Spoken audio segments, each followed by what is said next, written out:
perkenalkan nama aku Ulfa Aisyah dengan NIM 24058133. Di video pembahasan kali ini saya akan menjelaskan terkait sosiologi pendidikan dengan dosen pengampu Ibu Jasri Nora, SPD, MPD.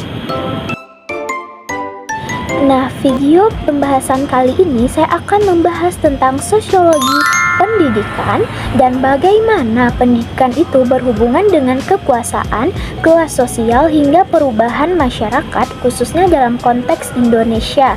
Dan ada pun juga materi-materi selanjutnya yang akan saya bahas terkait sosiologi pendidikan ini. Sosiologi pendidikan adalah cabang sosiologi yang mempelajari hubungan antara pendidikan dengan masyarakat, dan objek kajiannya juga meliputi bagaimana sistem pendidikan itu terbentuk, berkembang, dan berfungsi dalam membentuk perilaku, nilai, serta struktur sosial yang ada. Dan juga ilmu ini berkembang seiring perubahan sosial dan politik, dan kita juga bisa melihat pendidikan itu bukan hanya sekedar proses belajar mengajar, tetapi juga sebagai proses sosialisasi, reproduksi sosial, bahkan alat transformasi sosial masyarakat.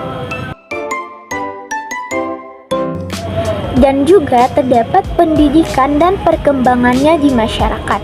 Pendidikan ini adalah agen sosialisasi dan juga agen pembangunan dalam konteks Indonesia, yang mana dari masa kolonial pendidikan ini dipakai untuk mencetak birokrat pribumi tapi sifatnya elitis dan diskriminatif. Dan masa reformasi, pendidikan jadi salah satu arena perjuangan demokrasi, misalnya melalui gerakan mahasiswa pada tahun 1998, dan serta ada pun kurikulum merdeka sekarang ini menekankan fleksibilitas, kreativitas, dan kebebasan belajar agar relevan dengan kebutuhan zaman. Nah, di teori ini juga membahas tentang kekuasaan, elit, dan pendidikan. Karena di dalam teori sosiologi pendidikan ini, pendidikan sering dikaitkan dengan struktur kekuasaan. Terdapat 3, yang mana dari tokoh Marx Bourdieu dengan konflik teorinya, sekolah itu dianggap sebagai alat reproduksi kelas sosial. Nah, misalnya ini sekolah unggulan atau internasional lebih banyak diakses kelas menengah atas. Dan yang kedua, kritikal pedagogi, yang mana dari tokoh Paulo Freire, dengan pendidikan itu seharusnya menjadi sarana pembebasan bukan penindasan. Dan yang terakhir dari reproduction theory itu dari tokoh Boles, Gintis, dan Althusser, yang mengatakan pendidikan itu melanggengkan ideologi yang dominan agar sistem sosial tetap berjalan secara relevan. Nah, di Indonesia ini kita juga bisa lihat loh, misalnya di Universitas Indonesia, Universitas Gadjah Mada, ataupun univ-univ lainnya yang menjadi semacam elit maker yang melahirkan pemimpin bangsa. Hal ini juga mirip dengan Ivy League di Amerika atau Oxbridge di Inggris yang menjadi simbol elitisme akademik. Nah, di Tiongkok juga ada sistemnya namanya Gaokao dengan ujian nasionalnya itu super ketat yang menekankan siapa bisa masuk universitas elit tersebut. Dan selanjutnya ada pun isu-isu tentang pendidikan, yang mana isu kontemporer pendidikan. Ini juga ada beberapa tantangannya loh teman-teman. Yang mana pertama, privatisasi pendidikan ini yang bikin pendidikan ini menjadi mahal. Dan yang selanjutnya, komodifikasi gelar, di mana gelar bukan lagi sekedar pengetahuan tetapi juga simbol dari status sosial. Dan yang terakhir ada demokratisasi pendidikan. Bagaimana sih membuat pendidikan itu berkualitas, bisa diakses oleh semua orang, bukan hanya sebagai kelompok tertentu saja yang bisa mengakses pendidikan tersebut. Terdapat juga stratifikasi sosial, multikulturalisme, dan pendidikan.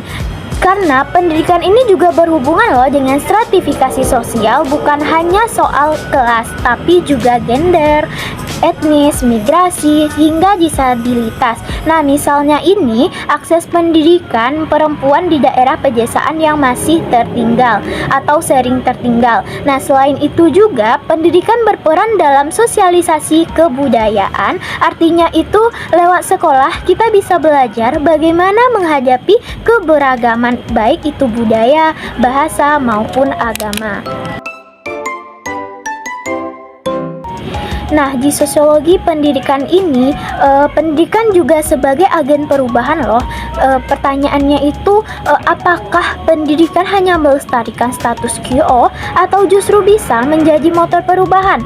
Nah, kalau kita lihat dari sejarah Indonesia yang mana ada gerakan mahasiswa pada tahun 1966 dan 1998 jelas menunjukkan bahwa pendidikan itu bisa melahirkan gerakan sosial atau politik yang besar dengan mengubah arah bangsa. Nah, jadi itu pendidikan bukan hanya tempat belajar teori, tapi juga arena perjuangan dan transformasi masyarakat. Nah, jadi tentang pembahasan sosiologi pendidikan ini tidak hanya sekedar membicarakan sekolah, guru, ataupun kurikulum, tetapi lebih luasnya ia juga membahas hubungan antara pendidikan, kekuasaan, kelas sosial, dan perubahan masyarakat. Dan juga pendidikan ini bisa menjadi alat reproduksi elit, tapi sekaligus juga bisa menjadi motor pembebasan. Nah, jadi teman-teman, sosiologi pendidikan itu ngajarin kita untuk melihat pendidikan dari sisi yang lebih luas. Ya, jadi kita tinggal memilih nih, mau jadi bagian dari status quo atau bagian dari perubahan yang telah dibahas sebelumnya itu. Nah, teman-teman, selanjutnya itu di dalam sosiologi pendidikan ini ada globalisasi dan pendidikan, yang mana globalisasi itu dapat dilihat dari wajah baru pendidikan. Nah, globalisasi tidak hanya mengaruhi ekonomi atau budaya, tetapi juga mengubah wajah pendidikan. Nah, sekarang ini pendidikan semakin terhubung lintas negara, universitas juga berlomba-lomba membuka program internasional, pertukaran pelajar semakin umum, dan juga kurikulum mulai menyesuaikan dengan standar global. Serta ada pun isu mobilitas dan internasionalisasinya, karena mahasiswa zaman sekarang harus perlu memahami beberapa isu penting tersebut, seperti migrasi mahasiswa. Ini maksudnya banyak mahasiswa tersebut atau banyak pelajar pindah ke luar negeri untuk mencari pengalaman akademik maupun kesempatan kerja yang lebih luas. Dan selanjutnya ada kurikulum internasional. Ini bermaksud standar pendidikan tidak lagi lokal, tapi mengaku pada kebutuhan global. Dan yang terakhir, internasionalisasi universitas. Ini bermaksud perguruan tinggi itu dituntut untuk membuka diri baik lewat joint degree, penelitian bersama, atau program student exchange.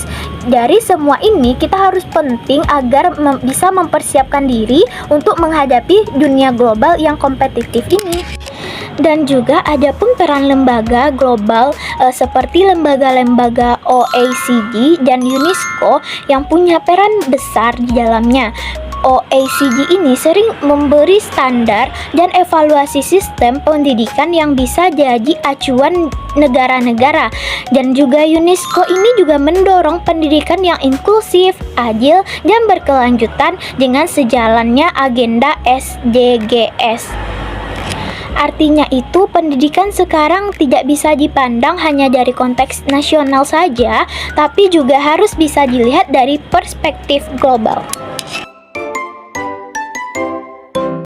Nah, teman-teman, selanjutnya di era sekarang ini kita nggak bisa memisahkan pendidikan dari teknologi, karena pendidikan abad ke-21 itu benar-benar identik dengan digitalisasi, AI, dan media sosial. Yang pertama, kita juga sering kali menganggap teknologi hanya sekedar alat bantu belajar saja, tapi sebenarnya dari itu teknologi juga bisa membentuk relasi sosial. Nah, misalnya interaksi kita dengan dosen atau teman kelas sekarang banyak terjadi lewat platform digital dan juga mempengaruhi identitas belajar dengan cara kita belajar, gaya komunikasi, bahkan citra diri kita ini sebagai mahasiswa ikut terbentuk lewat media digital tersebut, dan juga membawa isu surveillance atau di sekolah atau kampus, sistem absensi digital, CCTV atau learning management system bisa memantau aktivitas kita. Nah, jadi ada sisi kontrol yang